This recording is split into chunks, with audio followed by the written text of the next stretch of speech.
Hi, I'm Emily. Welcome back to my channel, That Carnivore Life. Here in this little space of YouTube, I talk about everything that goes on in my world as somebody who eats an animal-based diet, a zero-carb keto diet, otherwise known as carnivore.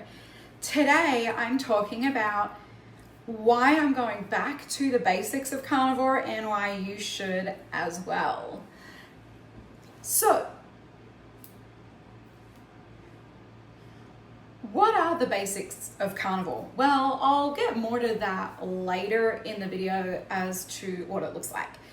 As to why I think it's important to do this video, over the last 6 months, and it's become more and more increasing, I have seen carnivore influencers and influencers talk more and more and promote more and more on their social media carnivore recipes. Things like pizza, things like cakes and donuts and desserts.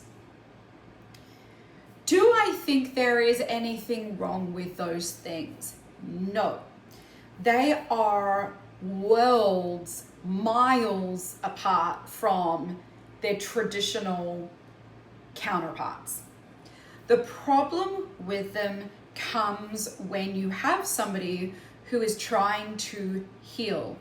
And the spokespeople in this carnivore corner that are advertising these things, they've been doing carnivore for a really long time, like over 6 years, and they have healed a lot, and they're very solid in their carnivore journey.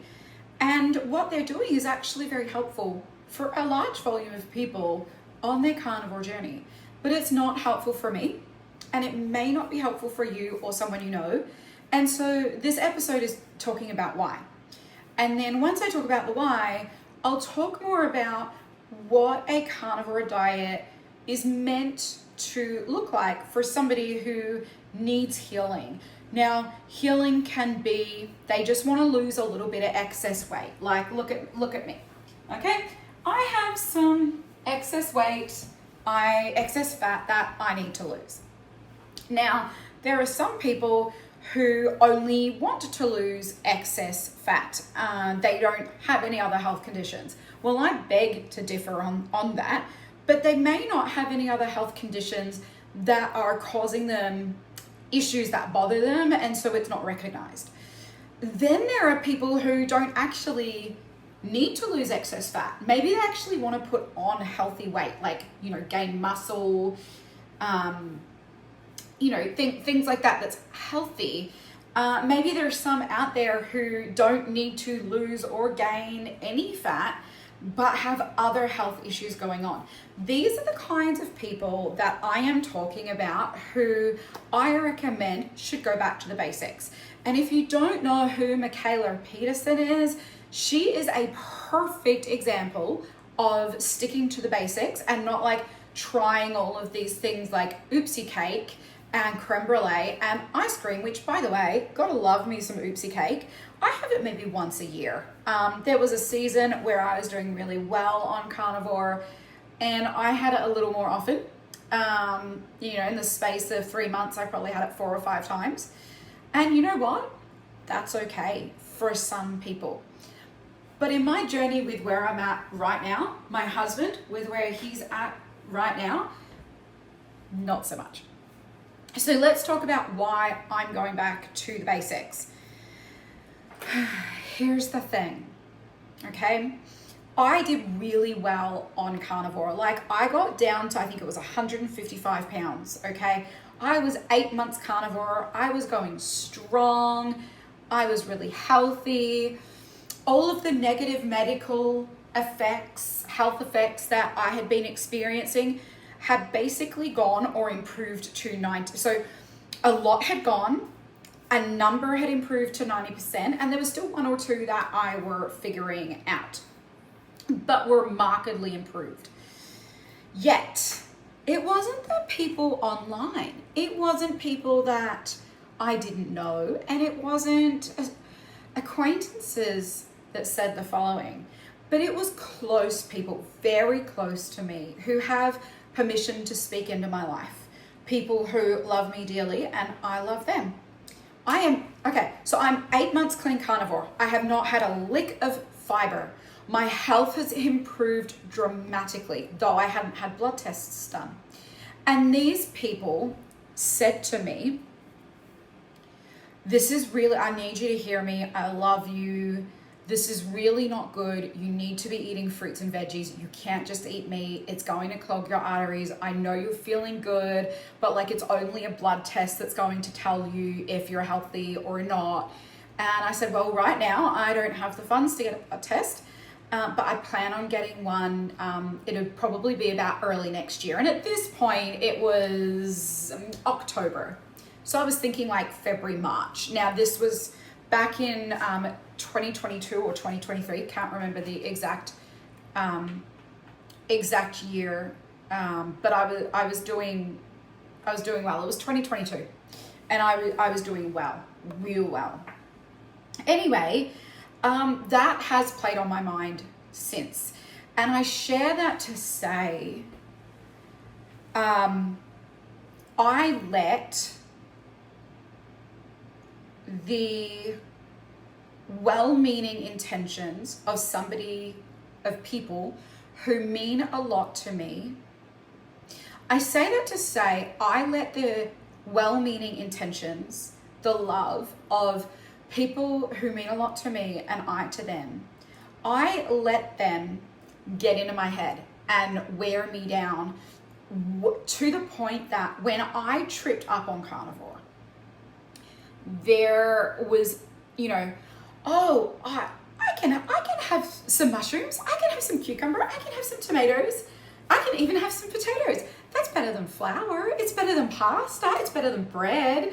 Like, these are things that are actually good for us. I let them worm away in my brain. And what then happened is it gave me permission to keep eating those things, and eating those things gave me permission to eat other things. What I really, really, really hate about these comments is if you were an alcoholic and you came to me, whether we were close or we had just met, and you came to me and I offered you a wine and you're like, and it's your favorite drink in the world, and you're like, sorry, I'm actually an alcoholic, like I'm in recovery, it's been 6 years, it's been 6 weeks, 6 days, whatever. And I'm like, okay, cool, yeah, I'll put my drink aside. And they could be like, you could be like, no, that's okay, you can still drink yours. Or you might be like, actually, I'm so new at this, that would really be helpful right now, thank you so much, how considerate of you. So what on earth gives these people the right to think that when I say, hey, I'm an addict, I can't have those foods, they're a gateway to me, I'm an abstainer, not a moderator? What gives them the right to go, just have a little bit, you actually need it, it's good for your health? Like, imagine saying that to an alcoholic. No, don't go there, don't do that, it is not helpful, it is detrimental. So why do we do it to someone who's a food addict? Well, here's a few things. Those people are ignorant. They don't actually know, and that's okay. So it's one thing to acknowledge their good intentions. And it's another thing to go, their intention was good, I'm going to accept their love for me, but I'm going to cast aside and throw away their advice because I know it's wrong. I know it's not right for me. The other thing with that is, just a little bit. Okay, so all right, I don't disagree with that. Just a little bit might be okay. Might not hurt you, might not kill you, okay? Just a little bit might be okay. Just a little bit of Coca-Cola, that's okay. Just a little bit of arsenic, not so much. So what the example that I give with that is, what we know is that just a little bit of arsenic is enough to cause very big detrimental issues. Noticeable, almost instantaneous issues. Drinking something like Coca-Cola every day is harming your health and is going to kill you. But the ill effects may be barely noticeable, if at all, and the death it causes to you might not occur for 40 years. Is it still okay to consume? Well, some people think it's not. And just because this person here thinks it is and this person here thinks it's not, doesn't give this person the right to condemn this person for the choices that they're making. But again, this person is ignorant. Their condemnation, they don't even realize that they're doing it. And this person needs to be strong enough within themselves to withstand what this person believes is good advice. Clearly,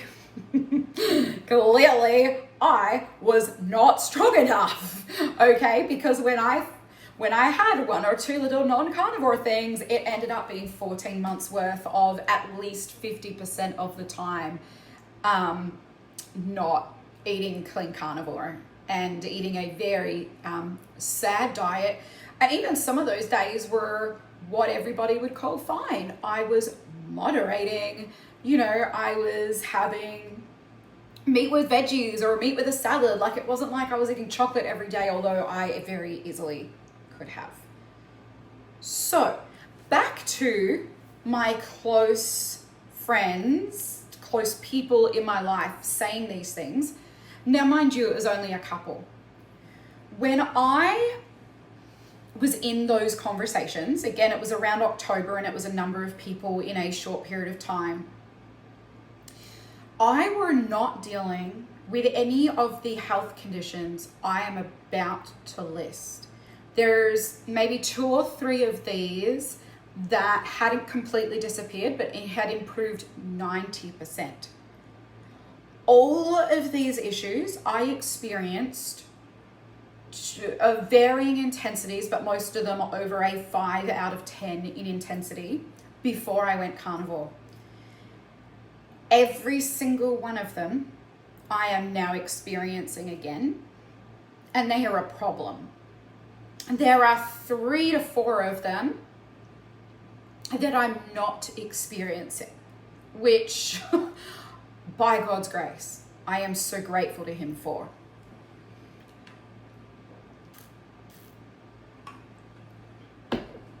I'm going to start with the 3 health concerns that have not returned yet. I know full well that if I continued with the way that I was going, these would return. That is Crohn's disease, bleeding gums, and depression and anxiety. So I, slashed those. That's why I say 3 to 4. Crohn's disease, look, I've not had any tests for it. I know that it hasn't returned. And if it has returned, it's not giving me any symptoms. I'm pretty sensitive in my body, and I know what it feels like when I have Crohn's disease flare, when it's active, and there's no hint of that. So super grateful there. Bleeding gums. When I went back to eating quite frequently non-carnivore things, I was getting some bleeding gums, but I haven't been getting them now for a while. I do have some other issues, and I'll talk about that when I talk about the health issues that are negative that are present. And then depression and anxiety. That was a big reason why I went carnivore. God told me, He led me to Dr. Georgia Ede. Kelly Hogan of My Zero Carb Life was interviewing Dr. Georgia Ede, and she talked about how sugar causes depression and anxiety. For some people, it's as simple as removing processed sugars or natural sugars, as in like the table sugar that you spoon. For other people, they also needed to remove the fruits, and then other people also needed to remove the vegetables, including lettuce, like barely a registerable, that's a hard word, carb. But as I was listening to this interview, God said to me, you can't take mental health medication. That's a whole other story. So this is your tool instead of medication. You stop everything. You go complete carnivore. You don't even use seasonings. Zero carbs, aside from obviously eggs. And he said that's your medication so that you can go to therapy and you can deal with stuff. And I did that. Now, knowing that sugar causes depression and anxiety, you would think I'd be smart enough to stay away from it. No. Chocolate and processed stuff is my Achilles heel, my kryptonite. If you watched yesterday's, whenever I post this, it's the most recent video that I did. It's titled I'm Back. If you watch that one, you'll see that I talked about the fact that I ate a donut, and I don't even like donuts, or at least I didn't. I have become a donut fanatic. I don't even understand. It's ridiculous. So I have to stay away from those. I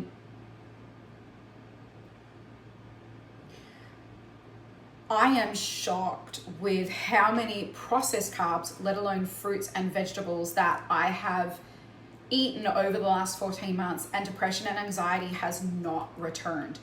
Now, I believe that a big reason for that is because I went to therapy and I dealt with my stuff. If I had not done that, would the depression and anxiety have completely disappeared? Not sure. Would it have returned over the last 14 months? I'm pretty confident it would have. Okay, so moving right along to all the negative health issues that I am yet again experiencing, why I'm going back to basics, and why I don't give a flying fox about what anybody else says that eating carnivore is going to kill me and it's so unhealthy and my blood work's going to be crap. By the way, I have had several blood tests done since, both as a carnivore and having added some food back in. My carnivore blood tests were always better than when I added some stuff back in, although they weren't bad. I haven't had any done recently. It's been probably about 8 months since I had blood work done. So I definitely could get some more done, but I'm gonna wait until I'm a while back on carnivore. Here are the negative health issues. Scalp psoriasis. You know what's really embarrassing? When your husband goes to move the couch and he's like, what's all this white stuff on the back of the couch where you sit? So I get scalp psoriasis and I sometimes scratch it. Yes, that white stuff was all the white dead flakes from the scalp psoriasis. That scalp psoriasis had disappeared. Head and facial acne. I only used to get like acne here. I get like breakouts here now. I've got big like acne spots on the back of my neck, just a little behind my ears, about this far behind my ears. They have been there for months. Now I have been back on carnivore for 13 days and they've almost disappeared. This is like the first time in 4 to 6 months. Dry lips.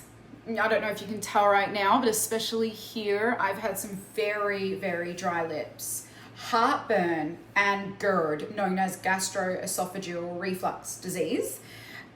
So I was diagnosed with a slight herniation of my stomach into my esophagus. That causes GERD and heartburn. Slightly different, same kind of thing. I was on pantoprazole for that. I got off of that when I went clean carnivore. I weaned myself off. It took a very long time. I used Tums to help do that and then was able to stop the Tums. And then over the past few months, probably since July, middle end of June into July, I started to get heartburn back. I realized about 6 to 8 weeks ago it wasn't just heartburn. I remembered about this herniation of my stomach into my bottom of my esophagus. And I was like, oh yeah, I was diagnosed with GERD. Okay, this makes so much sense. And then about a month ago, I woke up in the middle of the night and nearly threw up. And it was like the worst pain here. And then the next night I woke up in the middle of the night at a start, ran to the bathroom and was throwing up in the toilet bowl. It was awful. Very violent, very, very awful. And so I've done a few things to help minimize the issues that having such intense heartburn and GERD could cause. So I've been using some Tums, and especially when that morning after I threw up, I was drinking bicarb water for a good couple of days, 2, 3, 4 days. And then I drank it a couple of times since.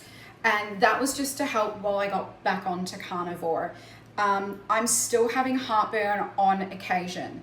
It is not severe, it is not constant, but I hit it straight away with the Tums because I don't want to cause the internal issues that can happen. The longer I'm on Carnivore, the quicker that will go away. And I won't need to have even 1 Tums a week. So, but that was something that had completely disappeared. Tums was not part of my English dictionary. Bunion. I have a bunion on my right big toe that often causes pain. Headaches. I get really frequent headaches. Obviously, obesity. Let me see if I can, there's some stomach there, okay? Back aches, really, really bad back aches, like especially my lower back, my hip area, my neck and shoulders, shoulder blades,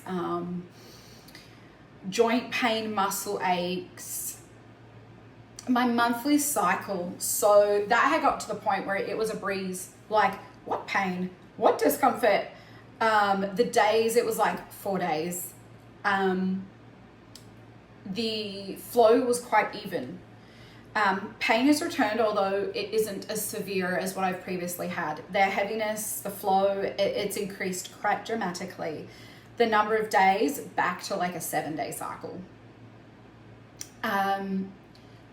Fingerprint pain. I'm curious if anybody else gets this. So if you get this, comment down below. But I'll get like a fingerprint that will start hurting, like someone's poking it with a pen, or I'm poking it with a pen. There's no voodoo here. And it hurts. And it'll a few times, and I'm like squeezing and pressing and poking with my nail to like try and make it go away, and it'll go away after a little bit. But that has returned. Unsteady on my feet. Oh my gosh. Okay, this is really funny.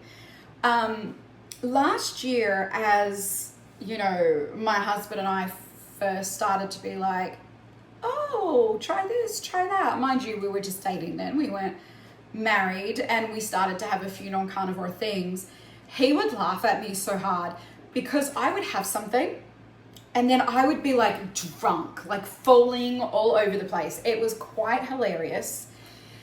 Anyway, I'm so unsteady on my feet. Like I'm often holding onto a wall or like walking into the corner of the wall.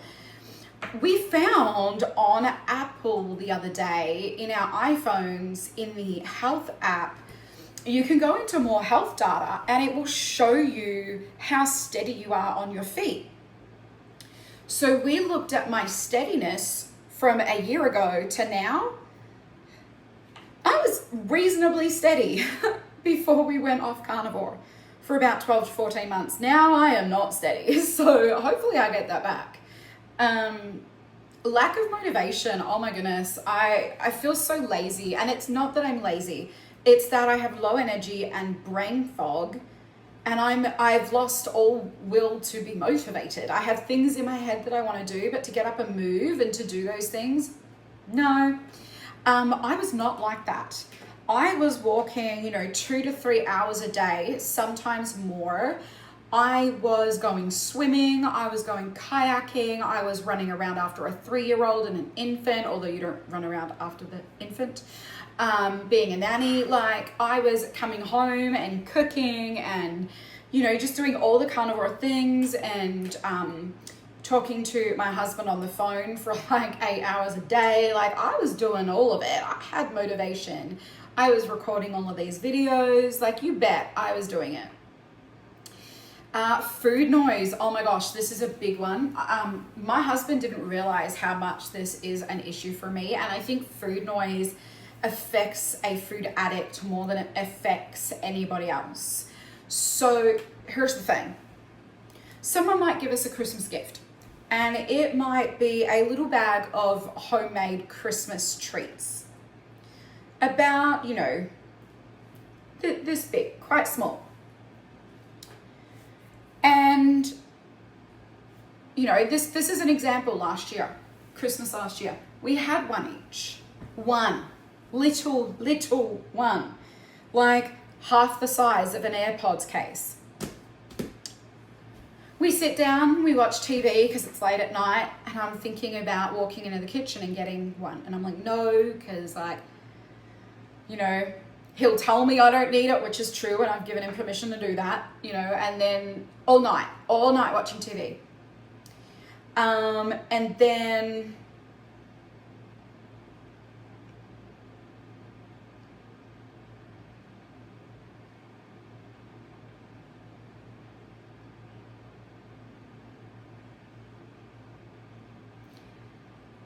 And then I'll go home. And he went to bed. And I'm lying in bed at my apartment. And I'm like,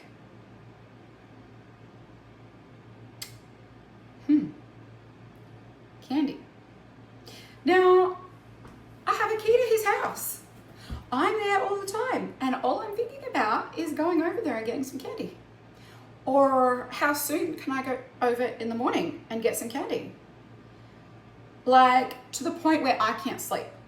In the meantime, he's dead to the world. Out like a light. Couldn't care less about the candy. So I'm over there the next day and I'm like, when can we have the candy? When can we have the candy? When can we have the candy? When can we have the... He's like, we might have it next week. I'm like, what is wrong with you? So food noise is a real big problem. That disappeared. I remember Christmas after this particular October, these people said these things. And I was with family friends for Christmas, and I had made some carnivore desserts, and there was all the Christmas foods there, you know, toffees and things like that. I touched none of them. I even made a snowman brownie for them as my contribution for everyone, not just myself. And I didn't touch it. I was cooking, I didn't taste it. Nothing. I did so good. Like the food noise, the temptations, the cravings had gone. Cravings are back for me. I think about food like all the time. Stuffy nose, like it's not that I'm not like blocked, but it's like I'm not clogged. It's just stuffy. There's a lot going on in there all the time. That had disappeared. Like I could breathe easy. There was no obstructions. Itchy skin, especially my arms. Like I can want to rip my skin off. Dry eyes, breathing. Breathing's pretty hard. I have been watching My 600-Pound Life. I just watched season 12. It's 7 episodes. Every single one of these morbidly obese people, they start at minimum like 580 pounds, some of them up to a little over 700 pounds. And they're all like, whether they're just sitting on the chair or they attempt to move, they're all like their breathing is so labored. When I started on October 19, I was 209 pounds.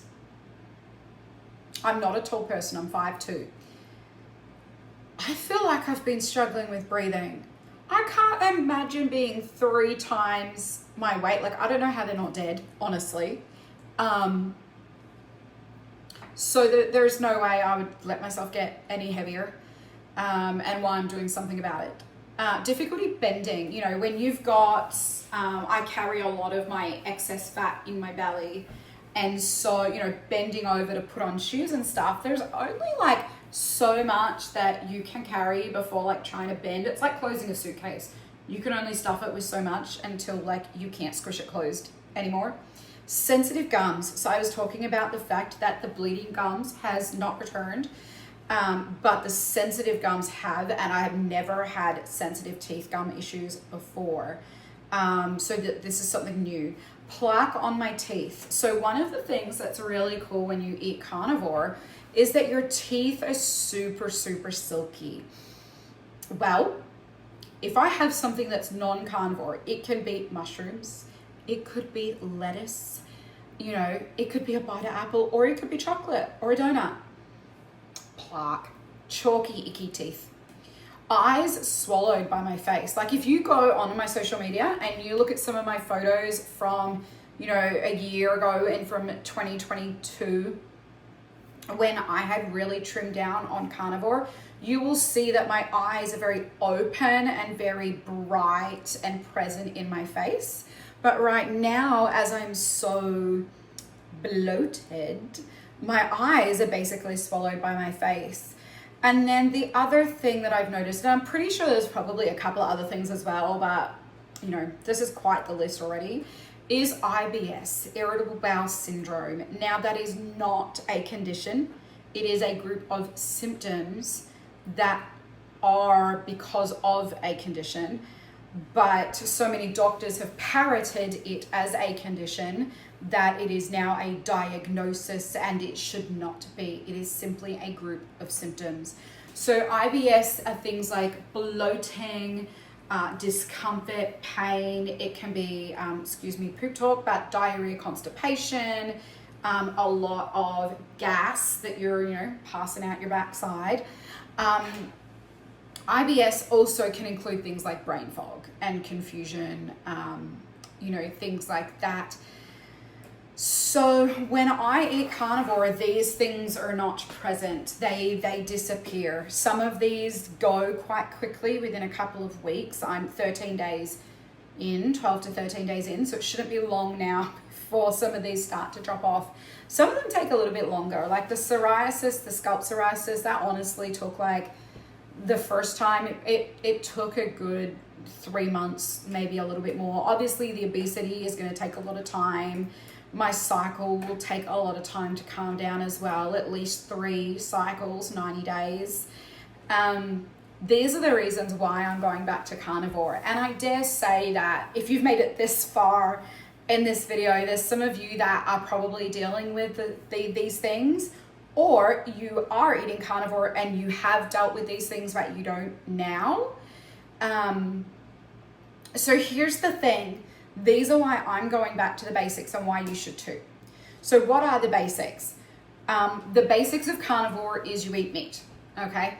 The definition of a carnivore is a creature that eats a animal diet the majority of the time. So I'm gonna say like 90+% of the time. And it's not like 90% of your day, it's like 90% of a year.